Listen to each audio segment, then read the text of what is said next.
क्या आप जानते हैं कि हवन कुंड में आहुति डालते समय हम स्वाहा क्यों बोलते हैं?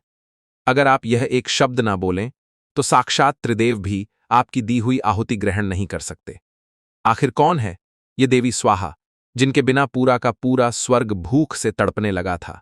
ये वह समय था जब सृष्टि अभी अभी बनी थी। जरा कल्पना कीजिए, धरती पर हजारों ऋषि मुनि बैठे हैं, अग्नि की लपटें आसमान को छू रही हैं, मंत्रों की गूंज से दिशाएं कांप रही हैं और हजारों किलो घी और अन्न अग्नि में समर्पित किया जा रहा है।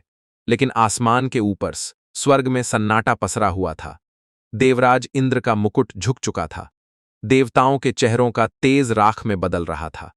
धरती से दी जा रही करोड़ों आहुतियों में से एक निवाला भी देवताओं तक नहीं पहुंच रहा था। बिना अन्न, बिना ऊर्जा देवता कमजोर पड़ने लगे, उनकी शक्तियां टूटने लगीं, और तभी खूंखार असुरों ने स्वर्ग को चारों ओर से घेर लिया।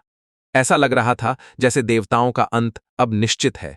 भूख से कांपते बिलखते हुए देवता दौड़े दौड़े त्रिदेवों के पास पहुंचे।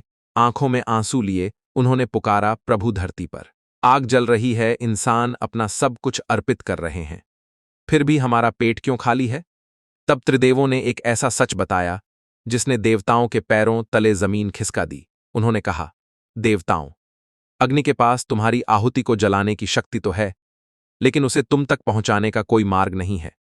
अग्नि केवल अग्नि है, कोई दूत नहीं। अब एक ही रास्ता बचा था। देवता रोते हुए 14 लोकों से भी ऊपर ब्रह्मांड के उस सर्वोच्च स्थान की ओर मुड़े, जिसे कहते हैं गोलोक, जहां स्वयं परम ब्रह्म श्री कृष्ण का वास है। भूखे प्यासे देवताओं ने आंसुओं से भरी आंखों के साथ उस आदिशक्ति की महा आराधना शुरू की। उनकी करुण पुकार, उनकी दर्द भरी चीख सीधे गोलोक तक पहुंची, और तब गोलोक की उस असीम ऊर्जा से एक प्रचंड दिव्य प्रकाश फूटा, जिससे पूरा स्वर्ग जगमगा उठा। उस दिव्य प्रकाश के मध्य से एक अत्यंत तेजस्विनी ममतामी देवी प्रकट हुईं।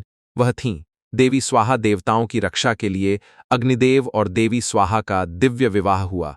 जब दोनों एक हुए तो गोलोक से एक ऐसी गूंज उठी जिसने ब्रह्मांड का नियम निर्धारित कर दिया। घोषणा हुई, आज से धरती पर जलने वाली कोई भी अग्नि, कोई भी हवन तब तक अधूरा रहेगा जब तक आहुति देते समय स्वाहा का उच्चारण नहीं किया जाएगा। स्वाहा कोई साधारण शब्द नहीं है, ये वह ममतामी शक्ति है जो अग्नि में समर्पित अन्न को अपने आंचल में लेकर सीधे देवताओं तक पहुंचाती है। यह स्वर्ग का इकलौता मार्ग है, एक दिव्य सेतु। बिना इसके देवता आज भी भूखे रह जाएंगे। अगर देवी स्वाहा के इस त्याग और इस अद्भुत रहस्य ने आपके हृदय को छू लिया है, तो अगली बार आहुति देते समय पूरी श्रद्धा से कहिए, जय देवी स्वाहा।